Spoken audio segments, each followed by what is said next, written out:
इस दादी को एक सोने का बीज मिलता है। दादी बीज को जमीन में लगा देती है। अब दादी अगले दिन देखती है तो वह उसी बीज से एक सोने का पेड़ उग रहा होता है और पेड़ से सोने को तोड़कर अपनी बकरी के साथ बाजार में बेचने ले जाती है। लेकिन तभी एक बदमाश डाकू पेड़ के पास आता है और पेड़ को उखाड़ कर चुरा कर भाग जाता है। अब दादी और बकरी जब बाजार से वापस आते हैं तो वहाँ सोने का पौधा नहीं मिलता है। दादी बहुत परेशान हो जाती है। एक बूढ़ी दादी शहर से एक छोटा सा नारियल का पौधा लेकर आती है। दादी का दोस्त बंदर नदी के किनारे रहता था। बंदर नदी से पानी भर भर कर दादी के लिए लाने लगता है। दादी जमीन में एक गड्ढा खोदती है और प्यार से उस गड्ढे में नारियल का पौधा लगा देती है। फिर दादी और बंदर मिलकर उसमें बहुत सारा पानी डालते हैं। कुछ ही दिनों में नारियल का पेड़ तेजी से बढ़ने लगता है और उस पर बहुत सारे नारियल लग जाते हैं। दादी और बंदर बहुत खुश होते हैं। दोनों मिलकर नारियल तोड़ते हैं और एक ही पटरी के पास झूलते हुए नारियल का जूस पीते हैं। लेकिन तभी अचानक वहाँ एक भालू आ जाता है। वह गुस्से में नारियल के पेड़ को उखाड़ कर तोड़ देता है। यह देखकर बूढ़ी दादी बहुत दुखी हो जाती है, लेकिन किसी ने भी लाइक और सब्सक्राइब नहीं किया। दादी की बकरी बहुत सारा दूध देती है। फिर दादी बकरी के दूध का माखन बनाती है और बाजार में बेचने ले जाती है। फिर दादी का माखन लोगों को बहुत पसंद आता है और दादी का माखन तुरंत बिक जाता है। अब दादी के पास बहुत सारे पैसे हो जाते हैं। फिर दादी उन्हीं पैसों से एक मुर्गी को खरीद लाती है। अब दादी के पास एक मुर्गी और बकरी होती है जो दादी दोनों से बहुत प्यार करती है। लेकिन एक दिन मुर्गी बकरी के ऊपर हमला कर देती है जिससे बकरी घायल हो जाती है और दादी मुर्गी को गुस्से में लाठी से पीटकर भगा देती है। फिर दादी बहुत रोने लगती है क्योंकि किसी ने लाइक सब्सक्राइब नहीं किए। दादी के पास एक आम का पेड़ होता है। उसमें फल नहीं आते थे। कबूतर और दादी एक दवाई को डालते हैं। देखते ही देखते आम का पेड़ फलों से भर आया और हजारों आम गिरने लगते हैं। अब दादी बाजार में आम बेचकर अमीर हो जाती है। लेकिन आम बढ़ना बंद ना हुए। पूरा खेत और घर आम से भर गए। दादी परेशान हो गई और फिर आम रोकने वाली दवा डाल देती है और बेचारी दादी रोने लगी। फिर लाइक सब्सक्राइब नहीं किया।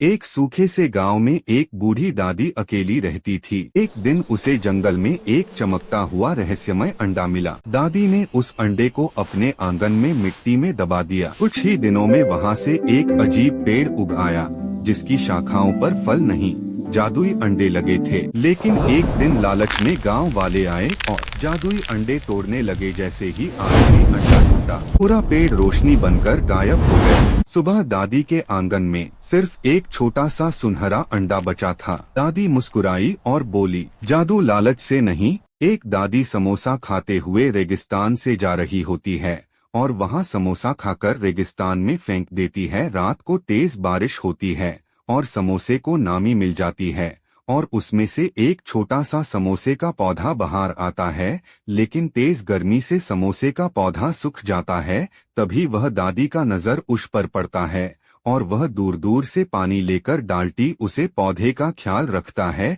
धीरे धीरे समय बीतते गए और वह पौधा बहुत बड़ा समोसे का पेड़ बन गया।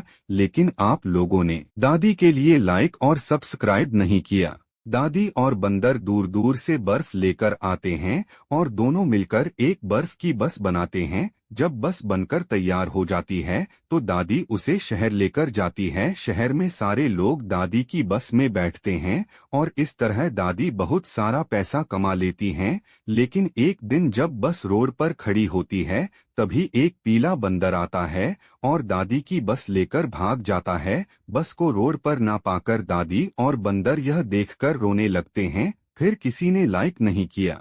दादी अपने खेत में ढेर सारे पपीते के पेड़ लगाती हैं और खेत की सिंचाई करती हैं। कुछ दिनों बाद पपीते के पेड़ों में फल लग जाते हैं। दादी पके हुए पपीते तोड़कर घर ले जाती हैं। तभी उनके खेत में जंगल से ढेर सारे भेड़िए आ जाते हैं। भेड़िए पपीतों को खाने लगते हैं और पपीते के पेड़ों को उखाड़कर फेंकने लगते हैं। दादी अपनी झोपड़ी में छिपकर यह सब देख रही होती हैं।